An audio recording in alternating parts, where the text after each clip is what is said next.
So, you remember when Netflix used to have everything? We might be on the path to that being the case again.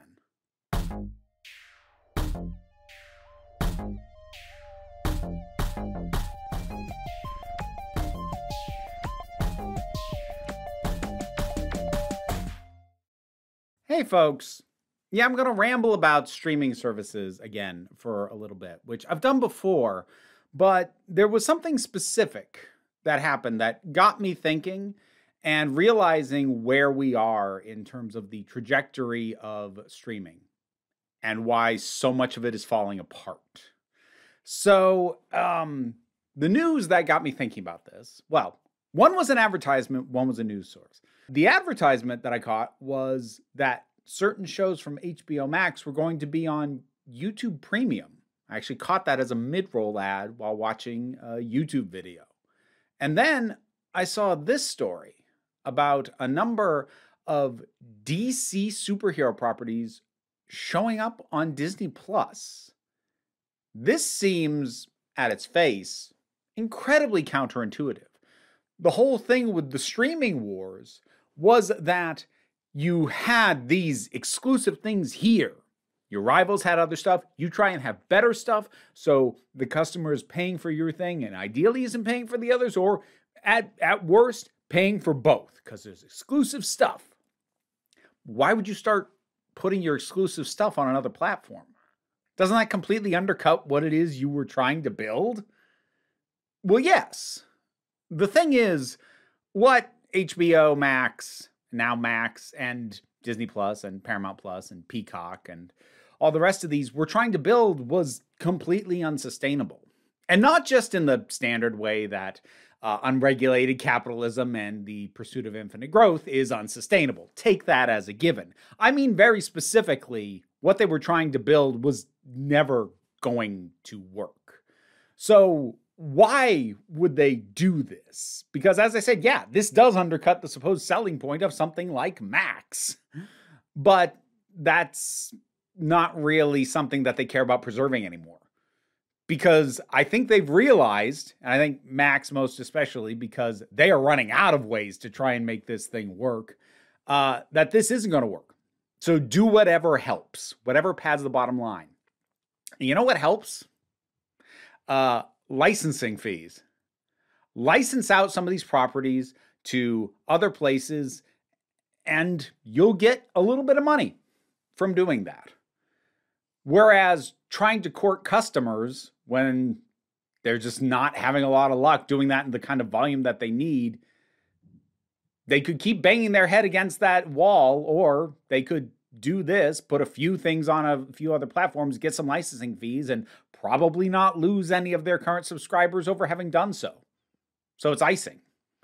Yes, it undercuts the sales proposition of why you would subscribe to this thing in the first place, but they're not getting new people, not at the rate they need, if at all.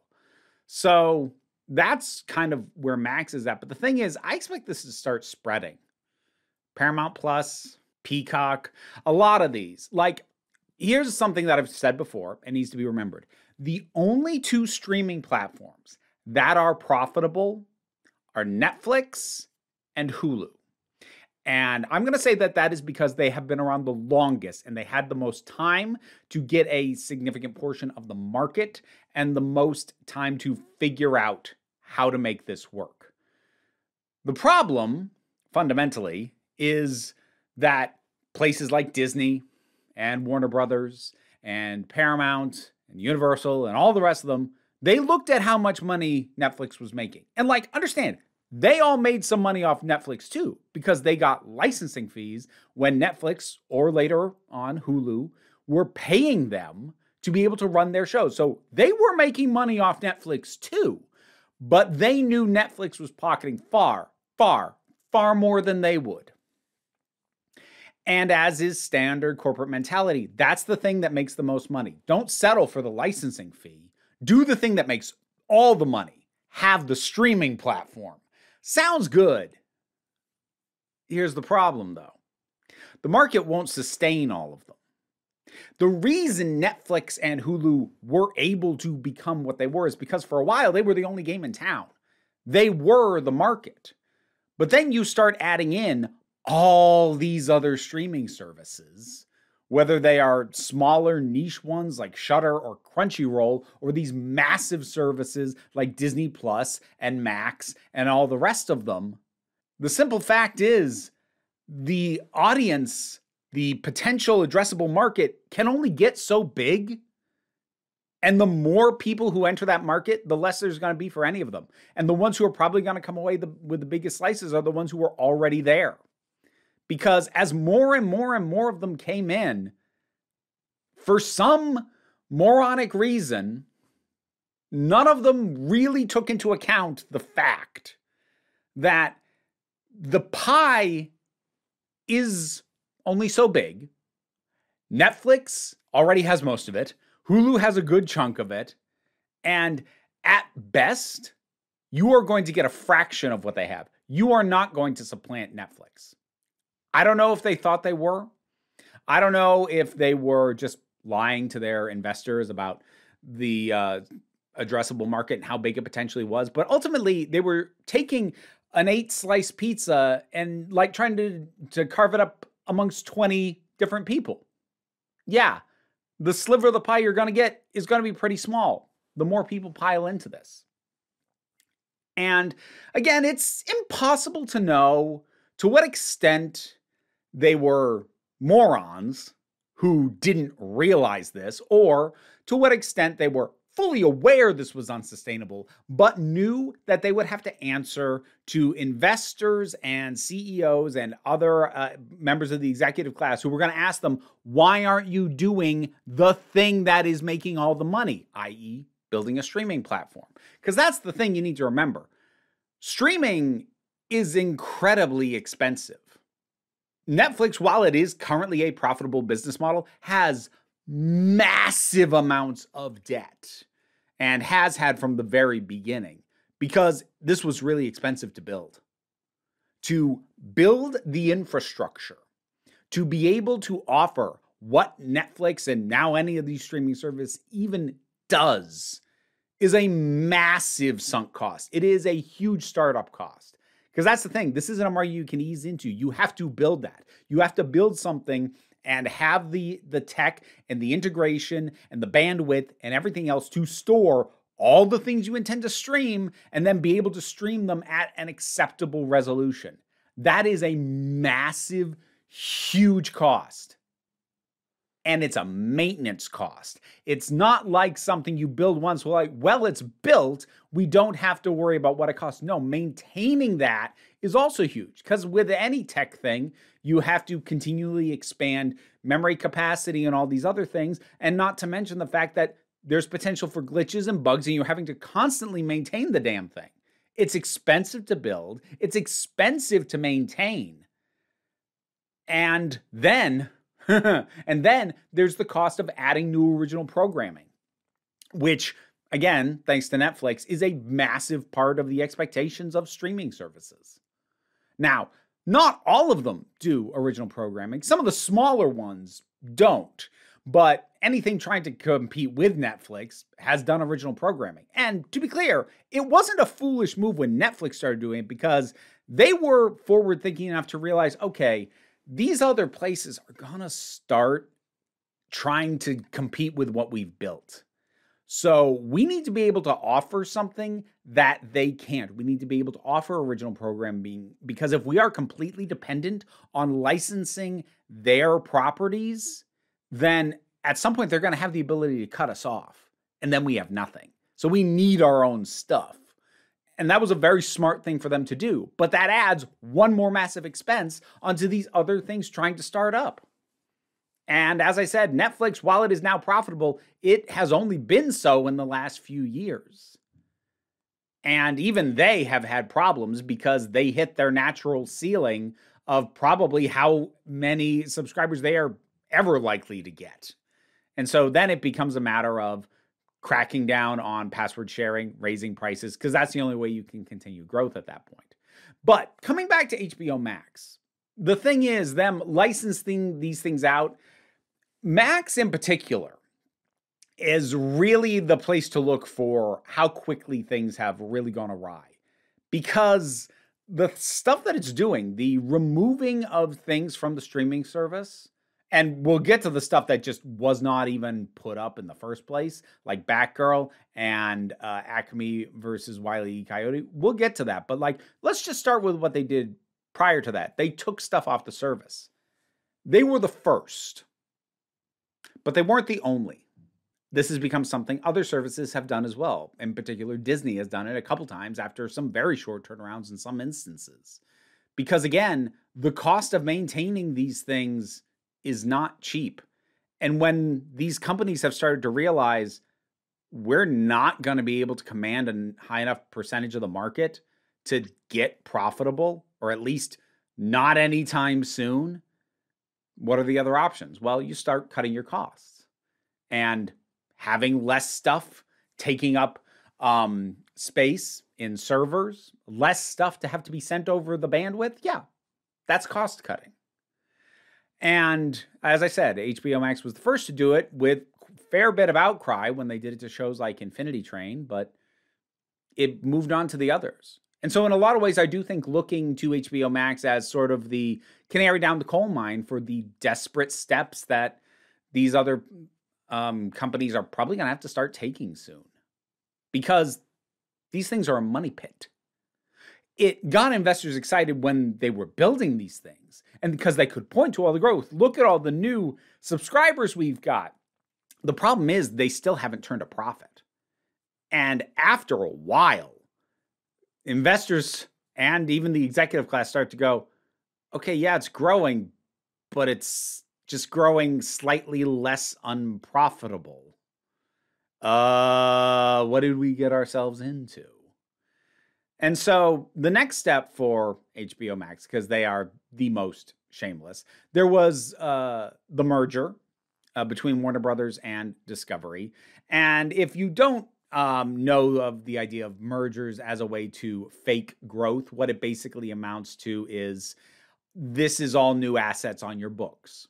So suddenly, if you were looking bad, suddenly you just are amassing all your assets. And for both sides of that merger, this is now, look how much bigger we are. Okay, either model sustainable, profitable? That doesn't matter. Look how much we grew. Because it's always growth. It's always growth. Growth is more important than profit. That needs to be noted. Or at least it is to a point. Because eventually, even growth can't cover for flawed business fundamentals. And we are right now starting to see the inevitable play out of a lot of tech companies. And this isn't endemic to tech, but it is endemic to the approach that a lot of tech companies take, which is the disruption model.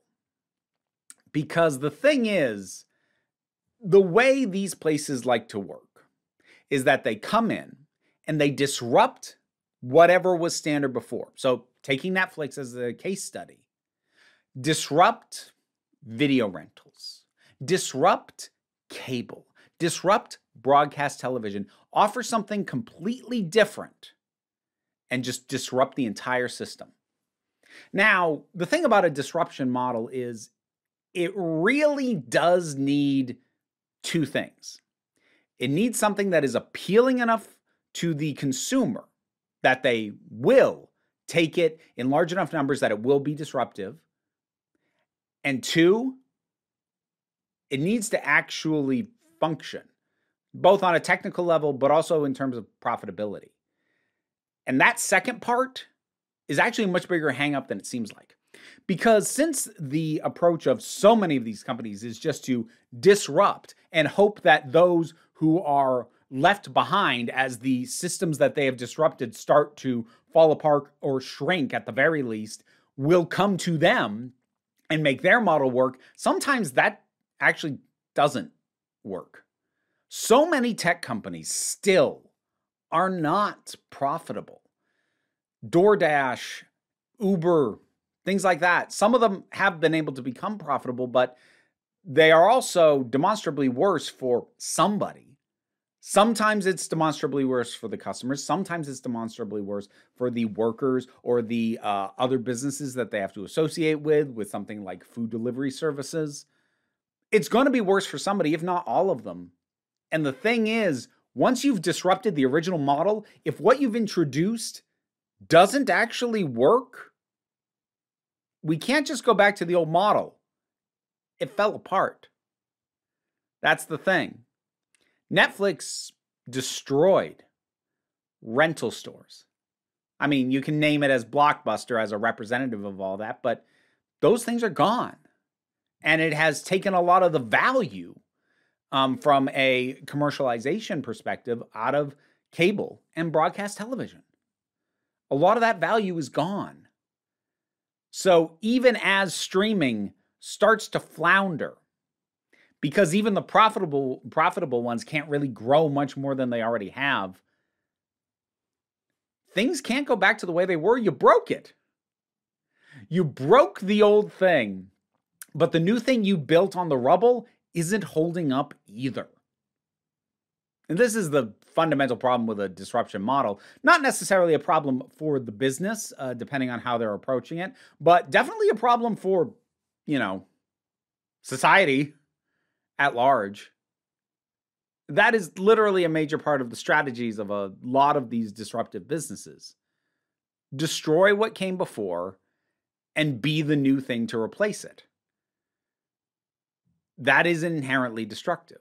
Now, I don't want to completely disregard the possibility that you might be disrupting something that has a lot of problems, needs to be shaken up, is obsolete, should be replaced. That absolutely can be the case, but it's not always. I'm not even sure it is most of the time. So bringing it all back to streaming. When I say others are going to follow the path of HBO Max, I can't just call it Max. My brain won't accept it. Of Warner Brothers Discovery and all that. Well, as I said, they already have in some ways. They started pulling stuff off the streaming services. And then Max took the extra step of canceling stuff that was finished and could be released, but now never will be. Batgirl, Wile E. Coyote versus Acme being the most visible ones. The thing is, while that is working at the moment, it is causing a lot of outcry and a lot of bad press. Not that Warner Brothers Discovery cares that much, but they care a little. They care a little about how they are viewed. Not as much as, say, Disney. Disney's a lot more image conscious than Warner Brothers Discovery is, but Warner Brothers Discovery does care at least a little. But more importantly for them, regulators are starting to look at that, at the writing off of a finished piece of work for a tax write-off. Because, for all intents and purposes, effectively, I understand that the business mechanics are a little bit different, but effectively, they're burning down their buildings for the insurance money. That is functionally what they've done. They have something that they're looking at and going, you know what? We'd make more money destroying this than actually selling it. And if they were a business owner with a business that was not pulling in what the business owner wanted, and that owner set that business on fire for the insurance money, that's a crime. But if you just refuse to ever distribute something that a bunch of people worked on in good faith, believing that you would, and you just scrap it because you'll get more in a tax write-off than you think you'll get releasing it, that is, philosophically at least, very, very close, if not the same thing. And while there aren't really any laws or regulations or guidelines in place to prevent that, right now it is starting to get looked at. So I think they're also realizing this thing that we've started doing, that window might be closed pretty soon on us. So that brings us back to where I started, with the licensing out of previously Max exclusives to other streaming services. Because the thing was, at this point, running the numbers and being honest with themselves, companies like Warner Brothers Discovery are probably realizing they made more money out of the system that they have now helped completely disrupt than they are with this. Because, as I said, the old system of video rentals, which was probably always doomed to eventually fall apart, but to bring it to cable and broadcast television, well, they made decent money licensing out their stuff. And yeah, HBO was also, just as a cable channel owned by Warner Brothers. They're making their own exclusive stuff, yes. But they got to just broadcast that over an established infrastructure. They didn't have to build it the way that they do with a streaming service. They don't have to worry about bandwidth. They just have to worry about the cable service working. That's the cable provider's problem, not theirs. That's the cable provider's expense, not theirs. They approached this thinking, if we build all of it, we get to keep all the money. Yes, but you also bear all the burden. Every expense is now your expense. And comparing the old model of licensing things out, taking their fee for that, because when they would license out properties to TV networks or cable channels or what have you, that's money they make no matter what. It doesn't matter if the thing succeeds. If one of their movies gets licensed by a basic cable channel and run on TV and nobody watches it, horrible ratings, absolute zero, doesn't matter. Doesn't matter. They'll still make their money because they got their license fee for it. Now, that's not to say that the quality of the product has no meaning whatsoever. I mean, if all you do is put out crap, then people are either not going to want to buy it or not going to want to pay much for it. And you put out better stuff that pulls in better numbers, you can demand higher fees. So, I don't want to pretend that quality is irrelevant, but they'll make something. If somebody's willing to pay a licensing fee, they make something no matter what. So the issue was never that they weren't making money with Netflix licensing these things. They were. They had practically guaranteed income from that. But they weren't making as much as Netflix was. And so they went down this path. And I think they're starting to drift back the other way. I think they are trial and erroring their way into realizing that at the end of the day, for as much as they can try and claim that Max is a success, it's not. As much as they can try, they are losing so much money maintaining this. It's more than it's making. And back when they used to just be able to license the rights to a show for a few years to Netflix or to cable TV, that was money they just got to keep. It wasn't lost on the cost of maintaining a massive streaming service. Now, am I expecting these things to flat out be closed down? Fail? I don't know. I think the shape that it could take is going to depend on a few things. I would not be shocked if we see more mergers, or at least attempted mergers, because unfortunately the problem that they're in is they shut the streaming service down. They're admitting failure, which is not impossible. But if that's going to happen, it would probably come with a complete change of the top executive, if not the entire top executives. Because shutting down the streaming service means admitting, yeah, that didn't work. And you don't want to admit that you failed. Not on that scale. And so generally that kind of shift only really happens if somebody is gone. If the head of the company leaves and the new person comes in, that new person can say, this thing the last regime did is a failure and we're closing it down. And it's no skin off their neck. So is it possible some of these things might get shut down? Maybe. But if there isn't a major shakeup at the executive level, I think more likely they will try and do more mergers, more buyouts. Just something to try and consolidate and get fewer actual players in the market. Fewer people competing for the slices of that pie. Because, as I said, the pie can only get so big. And while there's still probably a little bit of room for growth, there's not enough, not to maintain certainly as many of these services as there are. I think we'll start to see more buyouts, more mergers, which is also bad because excessive consolidation is just bad for everything.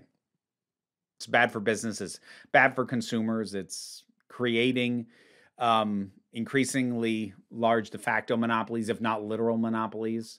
And I think the ones that don't shut down or merge are going to start licensing their stuff out to other places. Not everything. Like, unless they completely shut down the streaming, they're not going to start licensing everything they have out to other rival streaming services.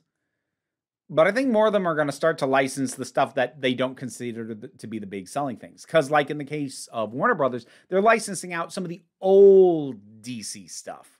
Not the stuff that's going to tie to the new and upcoming DC universe that they want everyone to get excited about, the one James Gunn is doing. But the old one that doesn't count anymore. They can afford that. And it still seems like something that people might go for because, like, you couldn't get this anywhere else before, and now you can. But also, it's not what we're selling anymore, so we don't mind letting that go, licensing that out.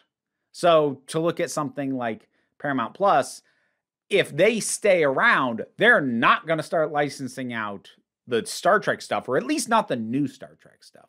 Maybe they'll start licensing out more of the old Star Trek stuff.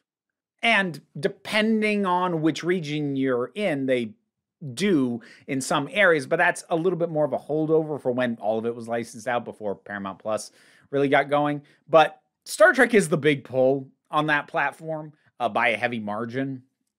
So that one, like, they'll hold on to Star Trek and they'll start licensing out the other stuff. Or maybe older Star Trek, like original series, Next Generation, Deep Space Nine, Voyager. You know, that era, the movies maybe. You'll start to see that sort of thing. They'll still keep some stuff as like exclusive, as the reason to not lose the subscribers they have. They are probably starting to realize they can only get so many new subscribers, and it's about holding on to the ones that they have. Okay, what are the ones that we have here for? Cool, we'll keep making that. If we're Max, we'll keep making Game of Thrones spinoffs. If we're Paramount Plus, we'll keep making Star Trek stuff. If we are Disney, we will keep making MCU and Star Wars stuff and hope that we don't lose the people we have. But I don't know how much any of them think they're going to gain many more subscribers, at least not unless some other ones start going under. And I don't mean like the entire business. I just mean the streaming services. Streaming was a bubble. I suppose still is, but like it started deflating. It's probably not going to pop with a massive drop and everything obliterates like what happened with things like NFTs or the housing market. But this bubble is deflating. It's becoming clear, I think, to these corporations that they're not going to be able to make this work. And there isn't going to be something else that's going to come along and allow them to cover for these losses. I mean, again, that's a big part of why the mergers are so big. There are two companies that I haven't mentioned in regards to all this, which is Amazon Prime and Apple TV. And I kind of consider them to be exceptions a bit because those two are companies that are so massive and so insanely cash rich that, I mean, they can just afford to lose money. Not that they want to, but like they can afford to wait to see what other streaming services start to fold or consolidate and not really have to worry about it. They can afford to stick it out. Disney probably can too, although Disney's in a slightly more precarious situation since streaming is an extension of their entertainment output. And while Disney is not only its entertainment output, it is best known for its entertainment output. That is the face of what Disney is. So Disney Plus not being profitable is a bad look. But in terms of actual financial means, they can probably afford to stick this out as well. Warner Brothers, I mean, they're the ones making all the desperate moves. But a lot of these others, I will not be surprised. And actually, I'm kind of expecting that more and more and more of them are going to start licensing out previously exclusive to their streaming services, movies, shows, etc. They're going to try and limp back to the old model where they don't have to worry about how many people are watching it. They just license it out and take their cut. And like I said, they're all annoyed that that makes them less money than Netflix was pulling in. But again, they were never going to be Netflix. They were never even going to be Hulu. It's like all the video games that came out, all the Battle Royale clones, trying to be Fortnite. You're not going to be Fortnite. There's already a Fortnite. You're not going to be Netflix. There's already a Netflix. You are not going to be that big. You're not going to be that big, that ubiquitous. They're already there. And even if you lure away some of the consumers who are there, they're just going to look at what you have and decide, oh, well, I like the old one.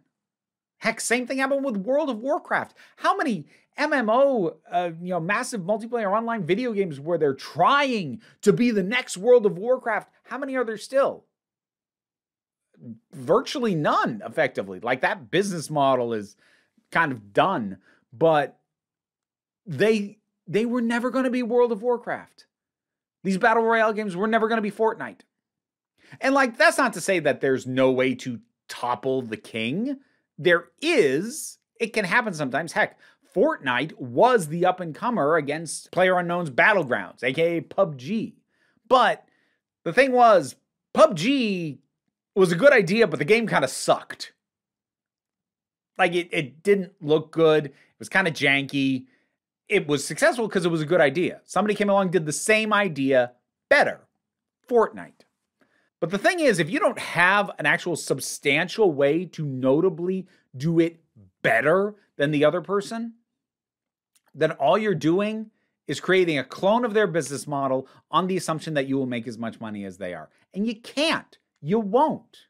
Because even if you are just as good and you take half their business, you're still now only making half as much as they were before you entered the market. These companies were never going to be Netflix. But they told their investors that they would be. Now, whether or not they knew that was impossible at the time, and the reality is just catching up to them and they can't pretend otherwise anymore, or whether they actually drank the flavor aid themselves and actually thought that this would work, I don't know. It doesn't really matter. It's the difference between a liar and an idiot. Like, it's nice to know what you're dealing with, but at the end of the day, they're doing the same stuff.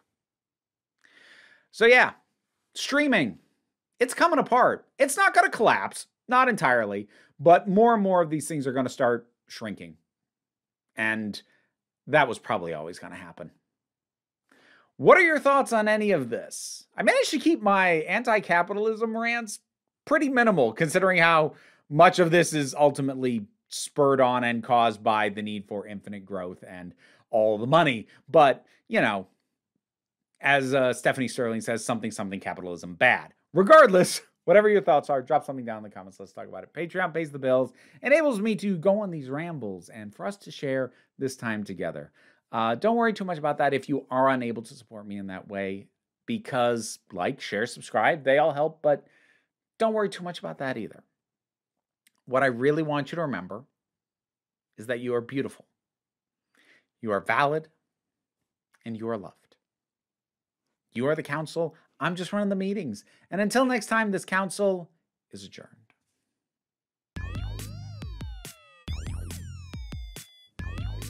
Now to thank my highest supporting patrons: Robin Moore, Zubin Lutfula, Goddess Elida, Oliver B., Tarak, the thing that goes doink in the anime, Fare Forit, Ulrich Bogdan, Loki Eris, Melinda Walters, Jen, AuntieKate808, Becky Sparks, Fernabilax the Poodle, Tracy Scrabbit, Angry Kasparov, Dave Hall, White Bearish, Rosalind Bennett, Toku Bluhuvian, Pau Barabajago, and Mara G.